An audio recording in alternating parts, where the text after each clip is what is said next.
Hey guys, Isaac Lamoureux here. I'll be taking you through a recap of what happened in the first week of Canada's election, especially the key points concerning Mark Carney, Pierre Poilievre, and Alberta. I was invited on CBC Radio-Canada for an interview to recap this very situation in what will be a weekly interview with them during the electoral process. Now I know what you're thinking, CBC really? But I've always tried to advocate that CBC and Radio-Canada are separate entities in theory, whereas in reality they might not be. But let's not forget the big story that Radio-Canada dropped about teens being rushed into gender transitions without a medical referral or the consent of their parents.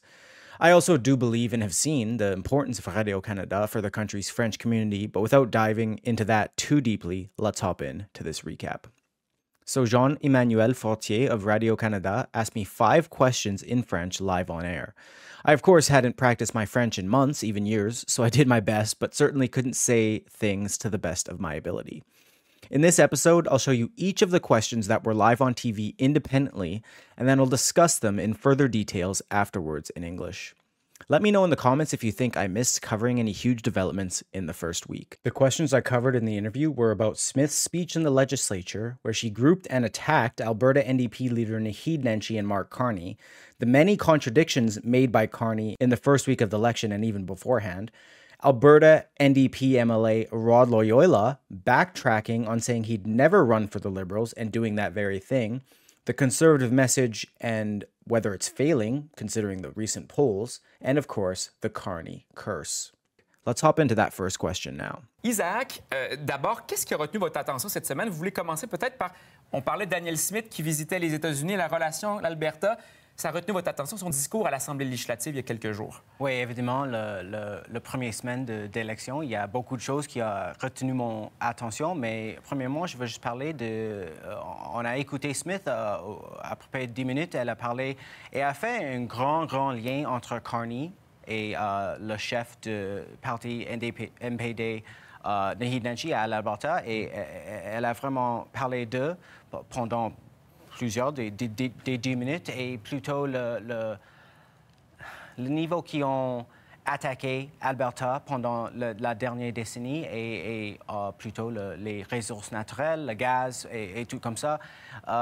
Beaucoup des choses que Smith a parlé à propos d'eux, c'était lié à les groupes des 14 groupes d'énergie qu'on a vus récemment. Ils ont écrit une lettre à M. Carney en demandant qu'il déclare une crise d'énergie nationale et élimine tous les plans fédéraux qu'on voit va éliminer comme 50 000 emplois et tout ça. Mais là, oui, donc la chose que je veux dire à propos de Smith, c'est que son parole, c'était vraiment émotionnel.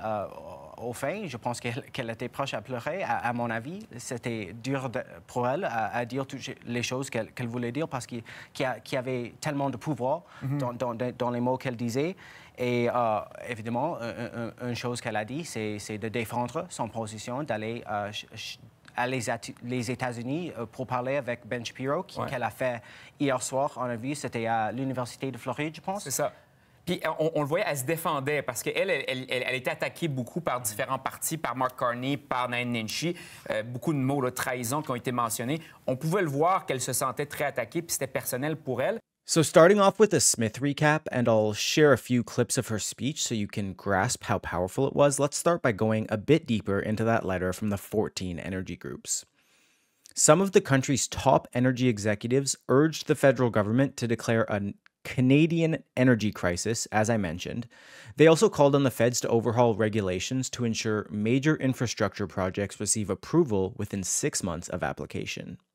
The outlined demands include scrapping the planned emissions cap, repealing the carbon levy on major industrial emitters, and lifting regulatory barriers that have slowed the sector. The energy leaders said that Canada is at a turning point in its history and national interest. As public support grows for the energy sector and its infrastructure, the group said Canada can defend its sovereignty and become a key player in determining the world's future.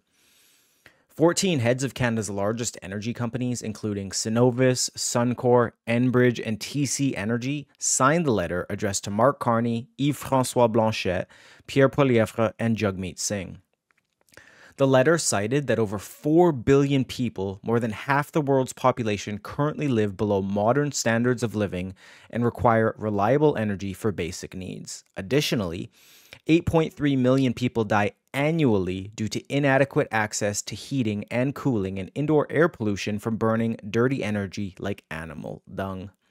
Canada could also help reduce global carbon emissions, according to the letter's authors. This could be done by supplying more clean Canadian energy to replace emissions like intensive coal-fired plants supplying oil and gas throughout Asia. The letter reads, quote, "The federal government has an opportunity to reset its policies and regulatory frameworks to support oil and natural gas investment and remove the barriers we have imposed on ourselves over time." The letter made 5 immediate requests of Canada's federal political leaders. Some consist of simplifying regulation by overhauling the Impact Assessment Act, scrapping the Liberals' emissions cap, and discarding the industrial carbon tax to attract investment.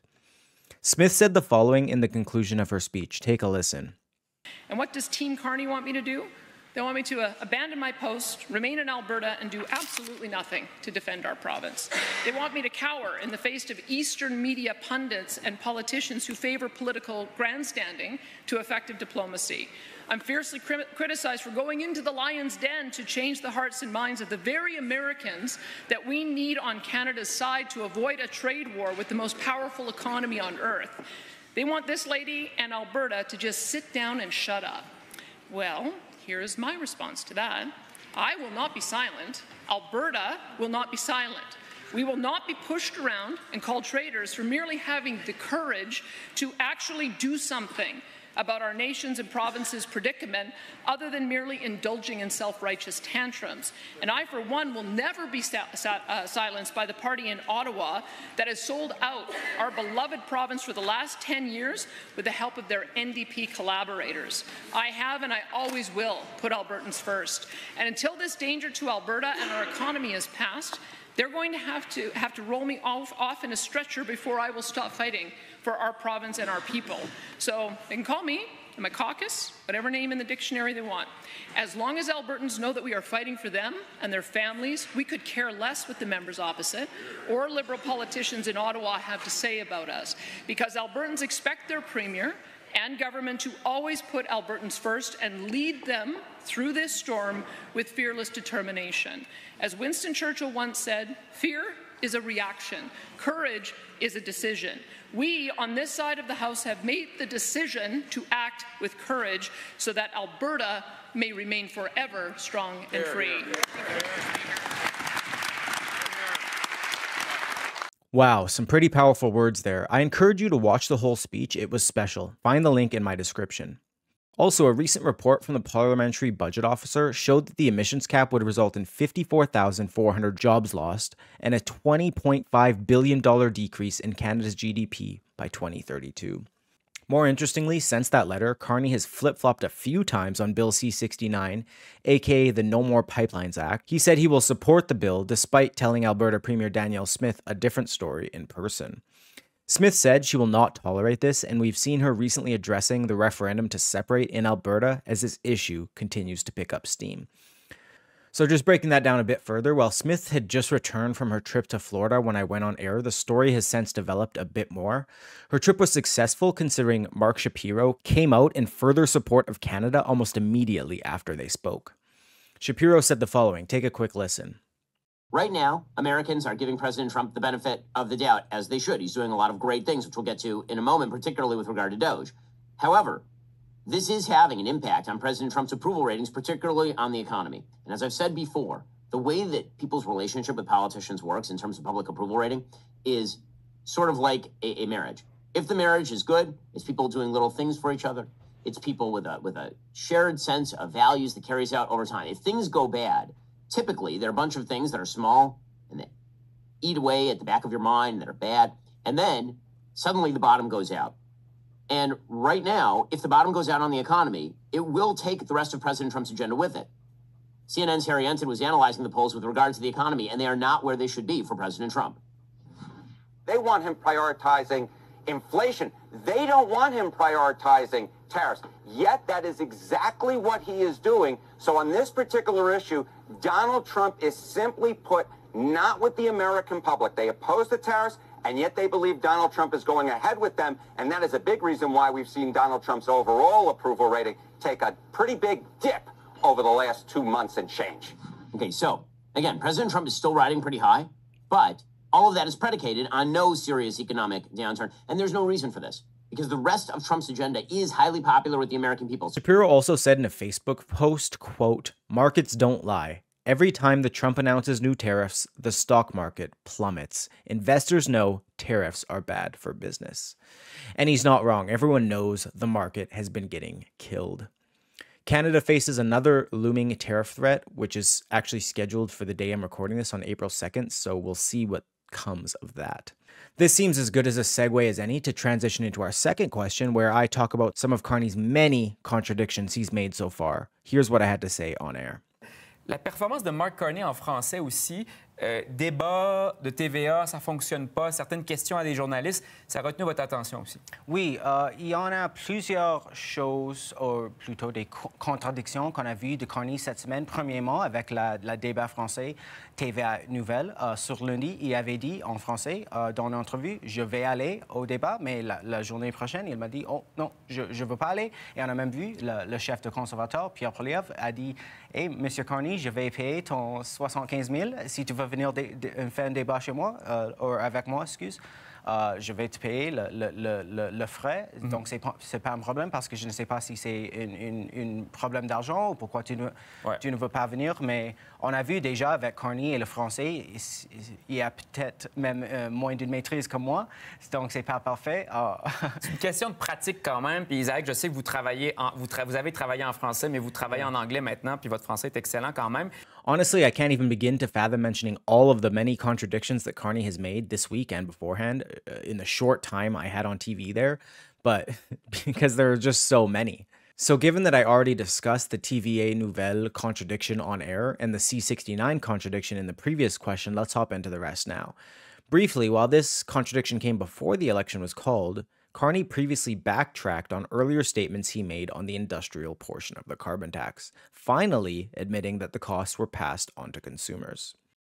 He did say, however, that the added cost would be only, quote, marginal, which is obviously not true, as rest assured people, companies do not absorb costs like taxes. They pass them on to the consumers wholly. Carney also told English and French-speaking audiences completely different stories on pipelines, telling Quebecers he'd never put a pipeline through their province, while telling the rest of the country he'd do whatever it takes to make Canada an energy superpower, which we now know, of course, is not true, with him supporting C69. As for a bit more detail on his contradiction with Smith, Carney told Smith that he opposed an oil and gas emissions cap, but the very next day he said the completely opposite thing in Ottawa. Also, most of you may have been happy to hear that the carbon tax was allegedly cancelled on April 1st, but this is not true. You may think this because Carney has said it himself various times. He said on April 1st, not as an April Fool's joke, by the way, quote, "I cancelled the consumer carbon tax on my first day in office, and today the price of gas is coming down." So this isn't so much a contradiction as a lie. Carney was trying to act like he can sign executive orders similar to the President of the United States, which is, of course, in no way, shape, or form true. A carbon tax law remains on the books. The Greenhouse Gas Pollution Pricing Act remains in effect and can only be removed by a majority vote in Parliament. Evidently, Parliament is dissolved during an election and hasn't been in session for months, thanks to the drama with the Liberal Party of Canada's leadership election, where I'll remind you, they disqualified candidates to coronate Mark Carney if they came close to challenging him. There's probably a few contradictions I'm missing because everything Carney says seems to be catered to his audience, and the truth seems secondary to what he thinks people want to hear.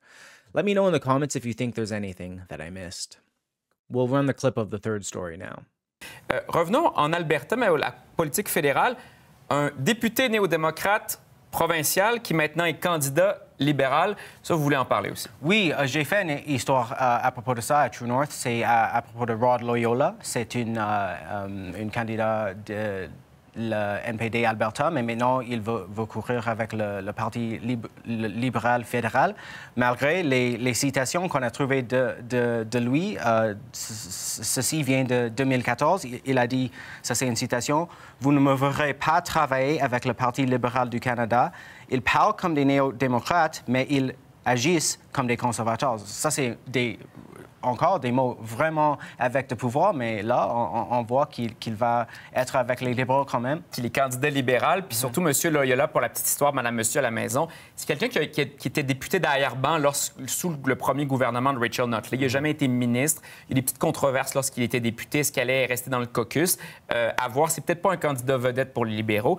So just diving into this story a bit more, because it may be one you actually haven't heard about, I provided one of Loyola's quotes during the interview, but here are a few more that he had from the past that I'll cover quickly.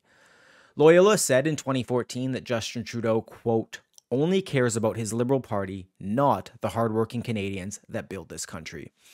And of course, Loyola is now running for the Liberals, despite saying he never would, although Trudeau, of course, isn't at the helm anymore.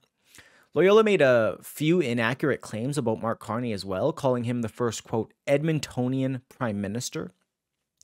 Carney was, of course, born in Fort Smith, Northwest Territories. He moved to Edmonton at age 6, and his father ran as a Liberal candidate for Edmonton South shortly after the 1980 federal election. The Liberal leader has taken flack online for residing outside of Canada over the past decade and being unclear about whether he had a Canadian residence. Carney has been an Irish citizen since birth and a citizen of the United Kingdom since 2018, when he was the former governor of the Bank of England.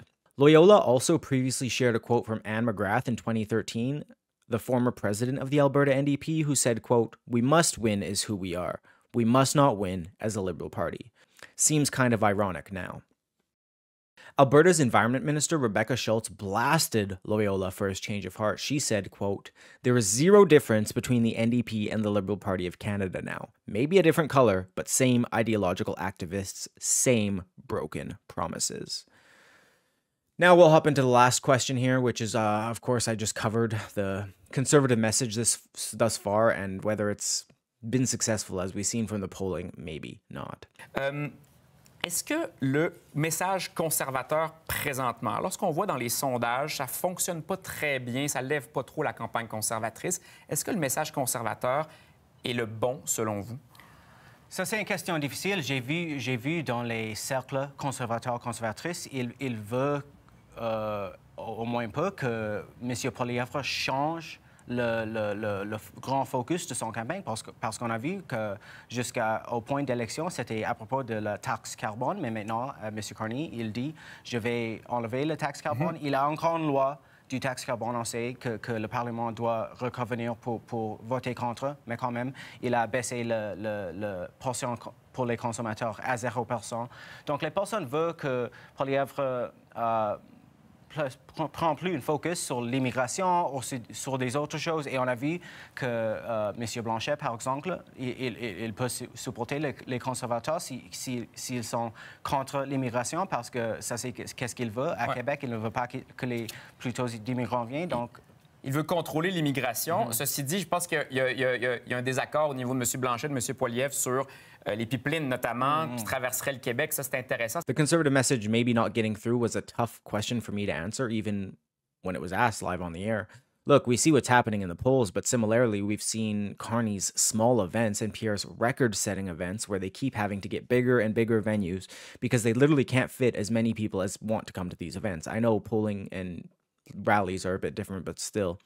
Let me know in the comments how you want to see Pierre evolve his messaging further from, of course, the carbon tax, which is a moot point now almost, and whether he should either dive deeper into safety, crime, drugs, and so on, which Carney hasn't really covered, or whether Pierre should refocus completely.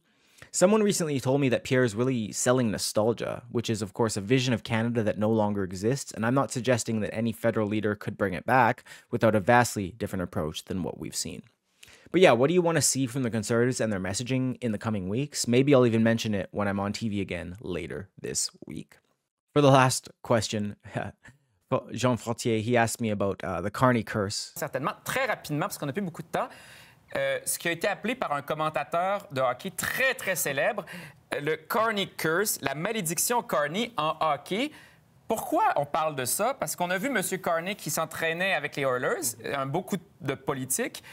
Mais là, ça s'est pas très bien passé pour les Oilers cette journée-là, la semaine dernière. Donc, premièrement, c'était Ryan Whitney. C'est un ancien joueur des Oilers et c'est un grand commentateur d'hockey. Il est sur plusieurs podcasts et il a dit le terme, le malévolence de Carney, le Carney Curse, parce que, évidemment, Carney a fait une pratique avec les Oilers et après ça, Connor McDavid a blessé, Stuart Skinner a blessé, ils ont perdu et ça, c'était le jeudi dernier, je pense, mais même cet mardi, je crois, que Skinner a fait une autre blessure. Donc, les personnes disent ça. Et j'ai regardé juste vite dans les commentaires des Oilers, les fans n'étaient pas contents du tout. Ils disent juste, hey, enlève les politiques d'hockey, on vient ici pour regarder des sports, pour enlever des politiques. On ne veut pas que les politiques entrent dans notre sport. C'est vraiment intéressant. Beaucoup de la superstition en politique, ça existe. La superstition dans le monde sportif, c'est très présent. C'est drôle de mélanger tout ça. Isaac Lamoureux, merci beaucoup pour vos lumières. C'est très intéressant. On va vous revoir durant la campagne électorale. Merci beaucoup. Bonne soirée. Merci beaucoup. Un grand plaisir. Now, we don't really need to get into the Carney Curse, as I really said everything I actually needed to in the interview. Maybe I'm most prepared for hockey questions. But that being said, I'll be going back on Radio-Canada again this Friday. What are the things that have already stood out to you this week? Most of the big stories we've seen so far seem to be Carney's ties to China. He, of course, defended a Liberal MP who suggested the kidnapping of a Conservative opponent to collect a bounty from the Communist Chinese government. I mean, this is insane stuff. Many people are calling Carney backing Paul Chiang as the defining moment that will have lost Mark Carney the election, and I might be inclined to agree. Of course, Chiang has since resigned on his own accord, but still. I'll be back with a recap next week. Let me know if there's anything you want to see specifically. Thank you for listening, and God bless.